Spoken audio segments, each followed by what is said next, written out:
She told the others to stay behind her, though even as the words left her mouth she knew how pointless they were. The barracks had no rear exit, no hidden passages, nowhere to run even if running had been an option. They'd all learned long ago to stop looking for escape routes that didn't exist. The only choice was to face whatever came through that door with whatever dignity they could scrape together from the wreckage of who they used to be. Heavy boots crunched across gravel outside, multiple pairs of them moving in synchronized military formation. Greta felt her body automatically arranging itself into the position that had kept her breathing for 4 years. Shoulders pulled back to make herself visible but not confrontational, eyes lowered to show submission but not complete surrender, hands loosely clasped at her sides to demonstrate availability without eagerness. The precise calibration of this posture had taken months to master, learning through painful trial and error exactly how to present herself as compliant enough to avoid punishment, but not so broken that men lost interest entirely. Liesel made a small animal sound of pure terror and pressed herself against the far wall as if she could somehow merge with the wood and disappear. She'd never quite learned to hide her fear the way the older women had, never managed to develop that mask of neutral compliance that made survival slightly more likely. Her fear was too raw, too honest, too visible on her young face no matter how hard she tried to conceal it. Ingrid's teacher voice came out steady despite everything, instructing Liesel to breathe, just breathe, using that same tone she must have used with frightened students years ago. Some habits ran too deep to be completely destroyed, even by sustained horror. The boots stopped directly outside their door, and Greta heard a man's voice speaking English, then another voice responding. She caught the word secure and understood enough to know they were discussing the building and its contents the way men discuss inventory, cataloguing what they'd found. Years of being counted and assessed had made her fluent in the language of being treated as objects rather than people. The door handle turned with a prolonged squeak of metal that hadn't been oiled in months or maybe years. Greta straightened her spine and lifted her chin just enough to be noticeable, making herself immediately visible rather than forcing the men to search for her. She'd learned that being discovered hiding was worse than being seen right away, that men who had to hunt for you assumed you were concealing something that deserved punishment. Sunlight poured into the dim space as the door swung open, turning the figure in the doorway into a dark silhouette against the brightness. Behind him, Greta could see other soldiers, younger men with clean-shaven faces and pressed uniforms that smelled like actual soap and starch instead of the mixture of sweat and tobacco smoke that had defined the scent of men for so long. The officer standing in the doorway paused there without immediately entering, and his eyes moved across the 3 women with an expression that Greta hadn't seen directed at her in 4 years. Something flickered across his features that looked almost like shock, then recognition of what he was seeing, then something else entirely that might have been pity if she'd still been capable of believing that men in uniforms could feel such things toward women like her. He turned and spoke quietly to the soldiers behind him, then stepped backward out of their space instead of coming inside. The words he spoke in careful accented German were simple enough that even Liesel could understand them perfectly. He said they weren't going to hurt anyone, that the women were safe now. The words floated in the air like something impossible, too unlikely to be real and yet too specific to be completely dismissed. Greta had learned to distrust every promise made by men in uniforms, but this man hadn't even crossed their threshold, hadn't even put one boot inside their room, despite having every right and power to do whatever he wanted. The truck bed where they sat had been lined with clean canvas that didn't carry the usual stench of diesel fuel or unwashed bodies. Greta sat wedged between Liesel and Ingrid with their shoulders touching. Maintaining the formation they'd developed over countless transports when staying together was the only form of protection they could offer each other. But this time nobody had separated them. Nobody had pointed at Liesel and dragged her toward a different vehicle. Nobody had shoved Ingrid in the direction of the officer's transport. They were being kept together, and that small mercy felt so unexpected that Greta couldn't quite process what it might mean. The American soldier driving the truck had helped them climb up without putting his hands on them in any way that wasn't strictly necessary for the assistance. He'd simply extended his hand palm upward and waited to see if they would accept the help. And when Liesl had flinched away from the offered contact, he'd quietly placed a wooden crate beside the tailgate for her to use as a step instead. He hadn't gotten angry or impatient or insulted by her rejection. He'd just solved the problem in a way that respected her fear. Through the canvas opening at the back, Greta watched the Bavarian countryside rolling past, fields marked by tank treads and littered with abandoned military equipment, but still green with new spring growth pushing up through the damage. Everyone said the war was ending, had been whispering it for weeks now. She'd heard it in the increasingly desperate conversations among the guards during those final days, had seen it in the way the Wehrmacht officers had frantically destroyed documents and disappeared before the sun came up. But endings had never meant freedom for women in their position. Endings just meant transitions from one set of masters to another set who would use them differently, but use them nonetheless. The camp they called Lucky Strike spread across a hillside in neat military rows, canvas tents and wooden buildings arranged with the kind of precision that only armies could achieve, all of it surrounded by wire fencing that made Greta's stomach clench with terrible familiarity. Guards stood at the gates wearing different uniforms and speaking different words, but guards were guards and fences were fences, regardless of what flag flew overhead. Their truck stopped in front of a low wooden structure marked with a red cross, and the same soldier who'd driven them opened the tailgate and stepped back to give them space to climb down without being touched. Greta noticed how he kept his hands visible at all times, how he announced each movement before he made it, behaviours that seemed designed to avoid startling them. These weren't the actions of men who simply took whatever they wanted whenever they wanted it. A tall sergeant emerged from the building wearing a crisp uniform despite the late afternoon heat, his weathered face marked with the kind of lines that suggested he smiled more often than he frowned. He spoke to the driver in English, then approached the three women with slow, measured steps that gave them time to prepare for his proximity. He introduced himself as Sergeant Morrison and explained in heavily accented but comprehensible German that they would be staying in Building 7, which he described as clean and secure. Then he said something that made Liesl make a small sound of disbelief. He said no one would enter their building without their permission. Permission. The word felt foreign in Greta's mouth, almost meaningless after years of having no permission to give or withhold about anything. They hadn't been asked permission for so long that she'd forgotten what it felt like to have choices that mattered, to have preferences that anyone cared about beyond how those preferences might be used against you. Morrison led them across the compound past rows of tents where American soldiers looked up from whatever they were doing to watch the women pass. Some stared with obvious curiosity, others with expressions Greta couldn't immediately interpret, but none of them called out crude suggestions or made the gestures she'd learned to expect from groups of men. They simply watched for a moment and then returned to their card games and letter writing as if the presence of women wasn't particularly remarkable or interesting. Building 7 turned out to be a converted barracks with 6 cots arranged along the walls, each one made up with a folded blanket and accompanied by a small wooden crate that served as a bedside table. The blankets were thick wool, actually clean, with the kind of softness that only came from proper washing and care. Greta reached out to touch the edge of one and felt something shift in her chest at the simple luxury of fabric that didn't carry the smell and residue of previous users. Morrison pulled a sheet of paper from his jacket pocket and tacked it to the wall beside the door.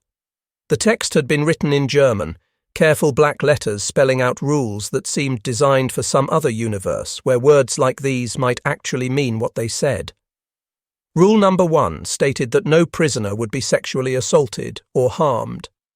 Rule number 2 stated that no soldier could enter the building without permission from the people living there. Rule number 3 explained that meals would be delivered at specific times and that the women were not required to earn them. Ingrid stared at the posted rules with the intensity of someone trying to decode a message written in a language that should be familiar but somehow wasn't.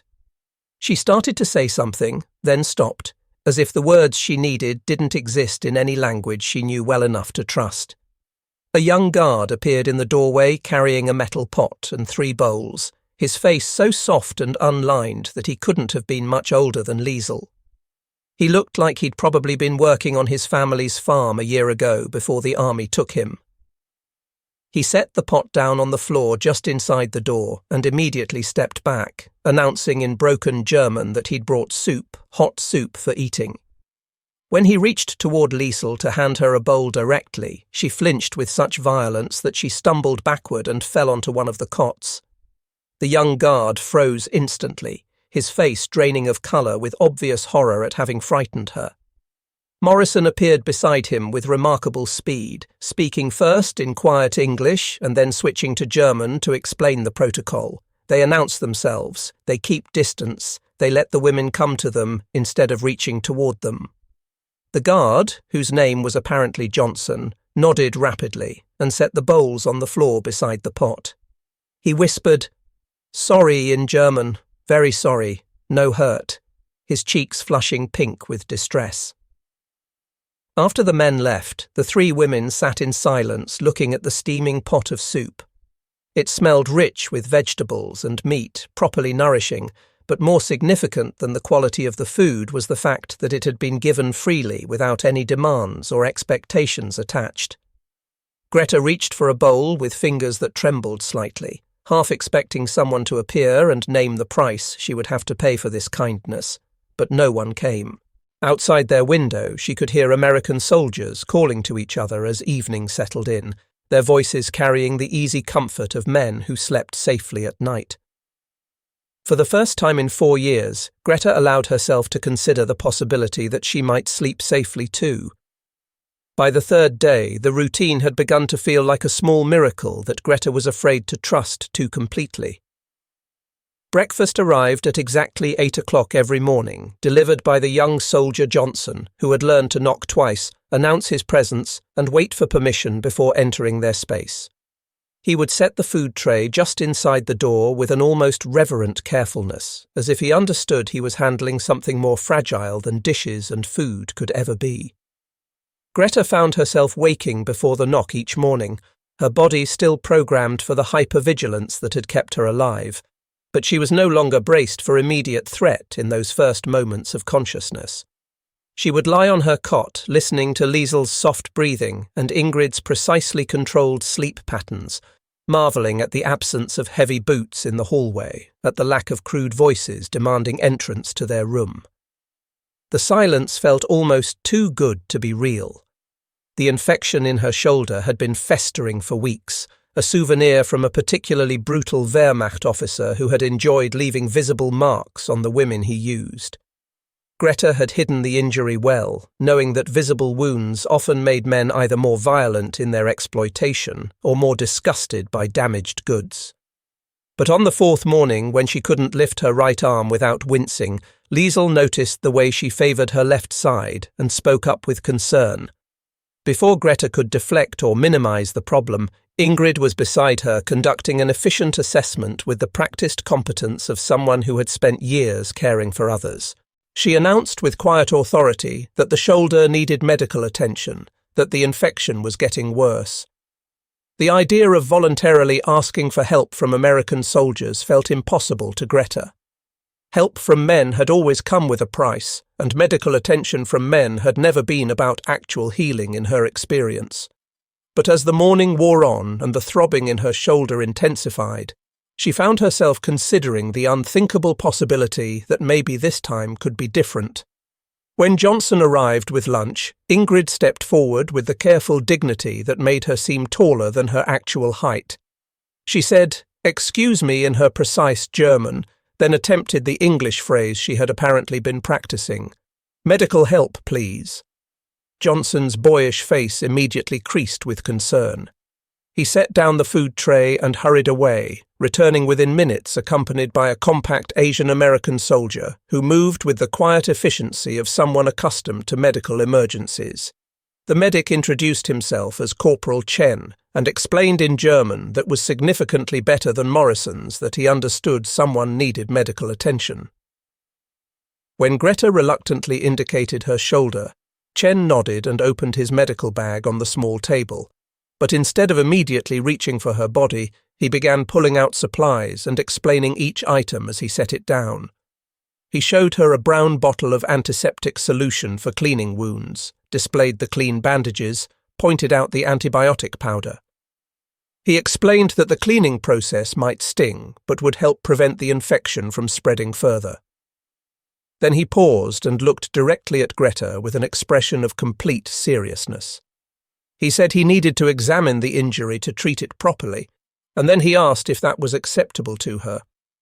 The question hung in the air like something unprecedented in her experience. Acceptable to her, as if her acceptance or refusal mattered, as if she had the right to say no to a man who wanted to touch her body. She whispered yes, then cleared her throat and said it again more firmly. Yes, claiming the permission she was being offered, even though it felt strange and dangerous to do so. Chen's examination was clinical and gentle, his hands careful and his voice steady as he explained each step of the treatment.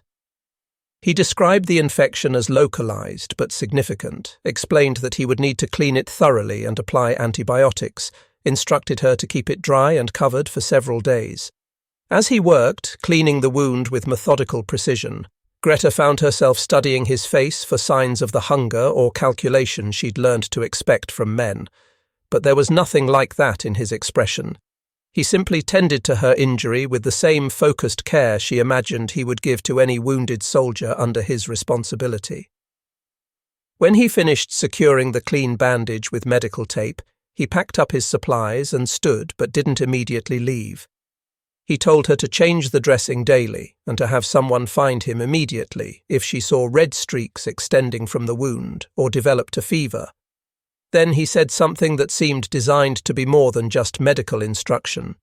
He said the human body had remarkable healing capacity when given proper care and safety, and that both of those things were available to her here in this place. After he left, the three women sat in stunned silence until finally Liesel spoke up with something that might have been wonder in her voice. She pointed out that the medic had asked permission before touching Greta. Ingrid added that he had explained everything, every step and every supply and every reason, her teacher's mind automatically cataloguing this unprecedented experience. That evening, when Morrison made his routine check on their building, Ingrid surprised herself by stepping forward to ask a question. She asked about the Red Cross, whether they carried letters to help find family members. Morrison's weathered face softened, and he confirmed that yes, they did exactly that kind of work. He asked if she had family she wanted to locate.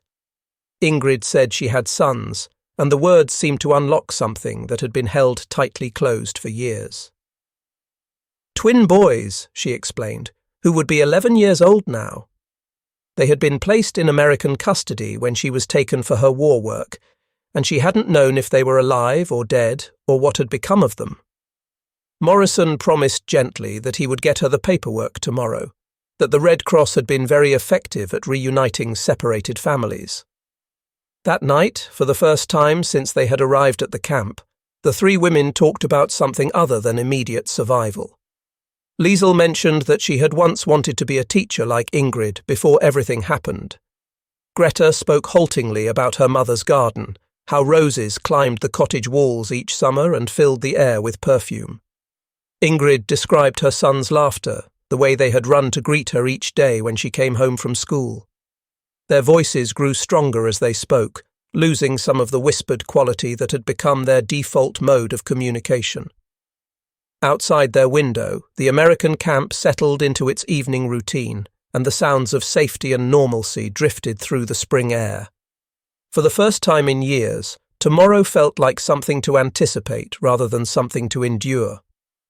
The film reel arrived on a grey morning when the spring air carried more chill than warmth, and Greta noticed the change in the camp's atmosphere before she understood what had caused it. Conversations stopped abruptly when soldiers passed near their building, and the easy laughter that had become familiar background noise grew sparse and strained, replaced by something heavier and more troubled. Morrison appeared at their door just after breakfast with his usually steady demeanour replaced by something that looked like he was carrying invisible weight on his shoulders. Behind him stood a soldier Greta hadn't seen before, a compact man with hard eyes and a posture that suggested he was holding himself under rigid control. Morrison introduced him as Corporal Sullivan, explaining that he would be working with their unit for the next few weeks. Sullivan's gaze swept over the three women with an expression Greta recognized from years of reading men's faces for signs of danger. This wasn't the clinical assessment of the medic Chen or the gentle concern of young Johnson. This was evaluation, judgment, the look of someone trying to determine guilt or innocence, trying to decide what these women really were. He addressed Ingrid as Mom with stiff formality, but his voice carried an undertone that made Liesel unconsciously step closer to Greta for protection. After the men left, an uncomfortable silence settled over Building 7 like a physical presence. The easy routine they had begun to trust felt suddenly fragile, as if a single suspicious look could shatter the safety they had barely started to accept as potentially real. The change became more pronounced over the following days. Guards who had grown comfortable with casual conversation now maintained professional distance. Johnson still delivered their meals with careful courtesy, but his boyish smile seemed forced now, and he avoided meeting their eyes directly. The atmosphere had shifted in ways that made Greta's stomach clench with familiar dread. It was Corporal Chen who finally explained what was happening when he arrived to check on Greta's healing shoulder. He came with his usual medical bag, but his typically calm demeanour seemed strained in ways she hadn't seen before. As he examined her wound, he explained quietly that there had been new information about the concentration camps, film footage and documentation that the soldiers were still processing. The men were struggling, he said, to understand what they had seen. Greta felt her chest tighten as the meaning of his words sank in. They had heard whispers about the camps over the years, terrible rumours that seemed too horrific to be believed even in a world that had proven itself capable of sustained cruelty. But whispers and documented reality were entirely different things. Chen continued speaking as he applied fresh bandages with gentle precision. He explained that some of the men were struggling to understand the difference between victims and perpetrators, that it was difficult for them to process that German women could suffer under the same system that had committed such documented atrocities against other people. The logic was simple and terrible. If you were German, maybe you were guilty. If you had survived, maybe you deserved to be punished. That afternoon, Sullivan appeared at their door again, but this time without Morrison's moderating presence. He carried a manila folder and wore the expression of someone fulfilling an unpleasant duty that he nevertheless felt was necessary. He announced in heavily accented German that he needed to ask them some questions, and his tone suggested the questions were really accusations waiting to be confirmed. Ingrid straightened to her full height and assumed the authoritative posture that had once commanded classrooms full of children. She asked what kind of questions he wanted to ask them. Sullivan opened the folder and pulled out several photographs, grainy black-and-white images that made Liesel gasp and turn away immediately. The photographs showed emaciated figures behind barbed wire, mass graves, children with hollow eyes that seemed to stare directly at whoever looked at the pictures. These were the camps, the documented proof of systematic murder on a scale that defied comprehension. Sullivan asked what they had known, what they had seen, his voice tight with barely controlled anger. The photographs lay between them like accusations made physical, evidence of humanity's capacity for evil rendered undeniable through documentation.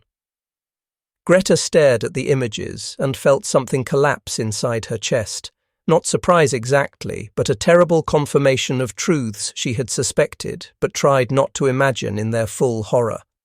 She had known evil intimately, had lived with it pressed against her skin for 4 years, but seeing it documented and made official somehow made her own survival feel like complicity in something larger and more terrible than her individual suffering. She whispered that they had known they were nothing, that they had known they didn't matter in the calculations of the men who ran the war. Sullivan pressed her, his anger fully visible now, pointing out that these camps had been all over Germany and that people had to have known, had to have seen what was happening. The accusation was clear. Silence was collaboration. Survival was guilt. Liesel began to shake, her fragile stability crumbling under the weight of Sullivan's accusations. She said through her tears that they had been told they were lucky, that they could have been sent to work camps instead, and they had thought that meant factory work, hard labour, but not death. The truth of what those work camps actually were had been hidden from them through their own suffering. Ingrid's teacher instincts kicked in even as her own composure threatened to break completely.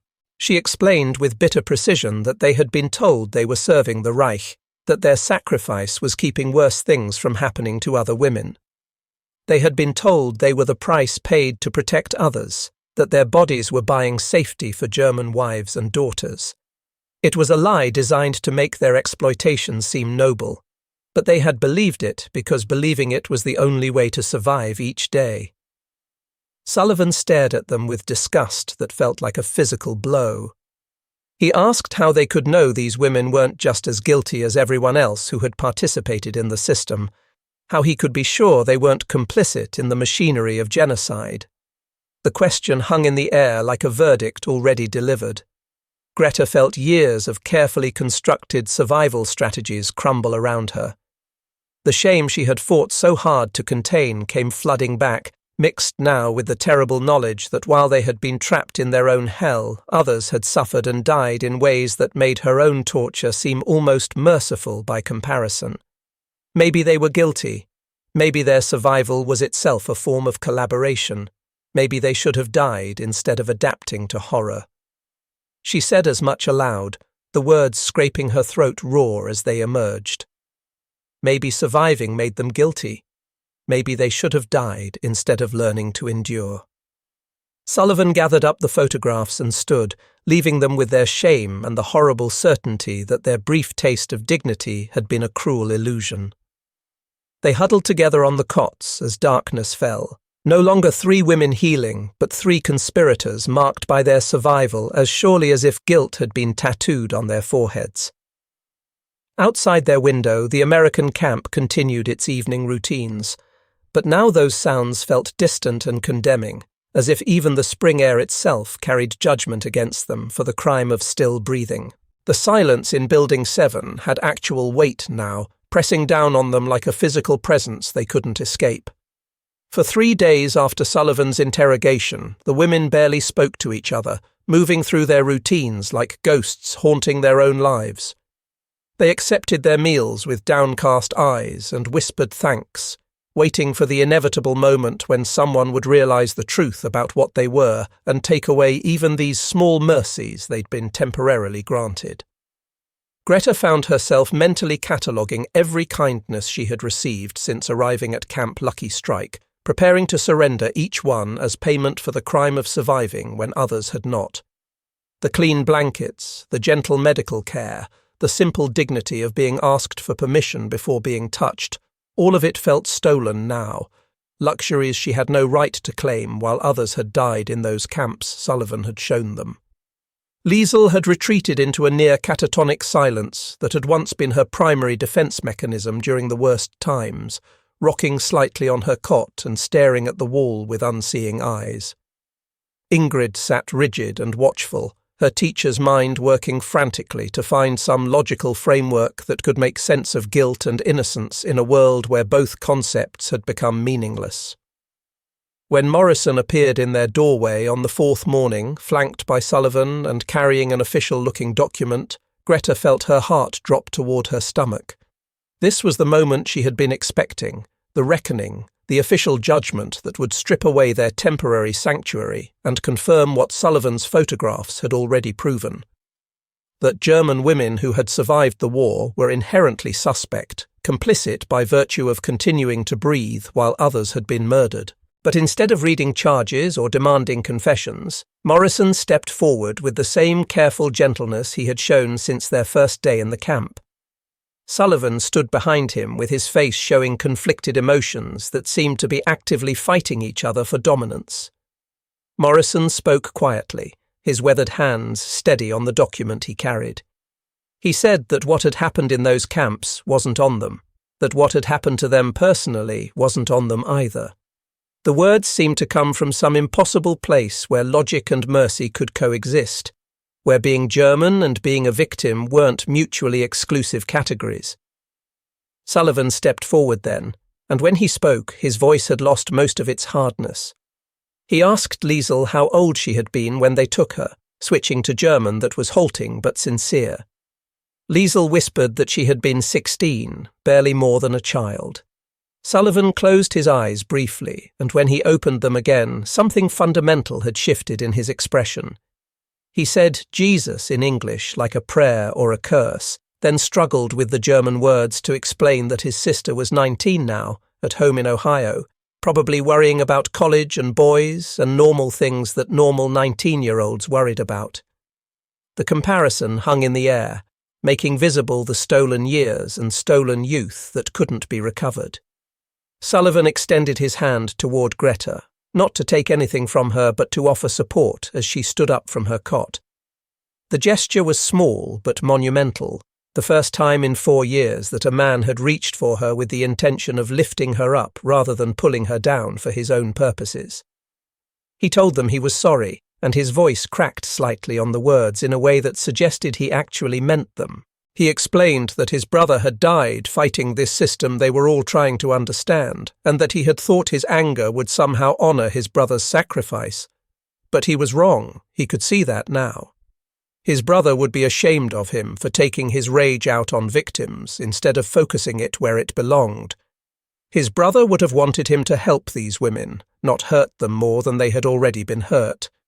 Morrison opened the document in his hands, which turned out not to be charges or condemnation, but Red Cross paperwork and repatriation forms. He said gently that they had located Ingrid's sons, that the boys were safe in American custody in Munich, healthy and asking about their mother every single day they had been separated from her. Ingrid's careful composure finally shattered completely. She wept not from pain or shame, but from the foreign sensation of hope fulfilled, of maternal love rewarded rather than punished. The tears were clean somehow, washing away some of the accumulated weight of years spent not knowing if her children were alive or dead. Liesel reached for her with shaking hands, and for the first time in days, her young face showed something other than blank terror. Morrison continued speaking, explaining that they would all be transferred to the repatriation centre the following week, where they could begin the process of returning to whatever remained of their previous lives. But before that happened, he wanted them to understand something important, something he needed them to carry forward with them. He looked at each of them in turn, his expression carrying the weight of absolute conviction. He told them to tell people what they had seen here in this camp, to tell their families and friends and anyone who would listen that some American soldiers had remembered they were human beings, even when the world seemed determined to forget that basic fact. Not all of them, he acknowledged honestly, but some, enough to matter. Greta felt something shift inside her chest, not the cracking sensation of something breaking, but rather the settling of pieces, finding their proper places after years of disorder. She had been 19 when they stole her life, but she was 23 now, and 23 was old enough to choose what to do with whatever life remained to her going forward. She said aloud, her voice growing stronger with each word, that they should tell their families something in return. They should tell them that 3 German women who had survived the worst of human cruelty would spend the rest of their lives proving that mercy was stronger than cruelty, that kindness could exist even in the aftermath of systematic evil, that healing was possible even when it seemed impossible. Outside their window, the spring afternoon carried the sounds of men preparing for peace rather than continuing to wage war, and for the first time since liberation, the future felt like something worth walking toward rather than simply something to be endured. The clean blankets still smelled of soap, the medical supplies still sat ready for anyone who needed them, and the rules posted on their wall still promised protection that these particular soldiers seemed genuinely committed to providing. It wasn't enough to erase what had happened, could never be enough for that. But it was enough to suggest that the world still contained possibilities beyond punishment and shame. Enough to suggest that 3 women who had been reduced to objects might find their way back to being people again, slowly and painfully, but perhaps actually possible.